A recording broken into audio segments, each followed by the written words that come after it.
محترم نوجوان اسلام،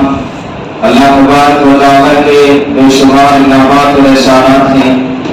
جس نے ہمیں تراویح میں کھڑے ہو کر اپنا کلام پاک سننے کی توفیق عطا فرمائی۔ حضرت علی رضی اللہ تعالیٰ عنہ فرمایا کرتے تھے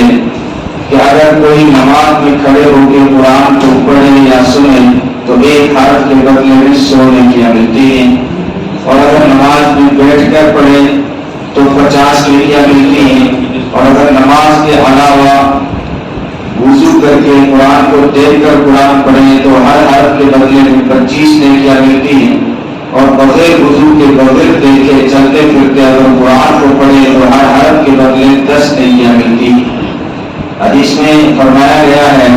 نبی نے صاحب فرمایا کہ ہر حرف کے بدلے 10 نیکیاں ملتی ہیں، اور یہ بھی فرمایا میں یہ نہیں کہتا ہوں کہ الف لام میم ایک حرف ہے، بلکہ صاحب فرمایا الف ایک حرف ہے، لام ایک حرف ہے، میم ایک حرف ہے، یعنی اگر کوئی الف لام میم پڑھے تو 30 نیکیاں ملتی۔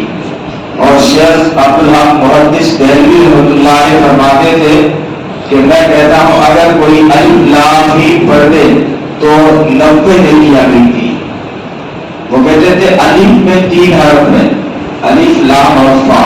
الف، اور لام میں بھی 3 حرف ہے، لام الف میم، اور میم میں 3 حرف ہے، میم یا میم۔ تو کہتے اگر کوئی الف لام میم پڑھے تو اس کو 90 نیکیاں ملتی۔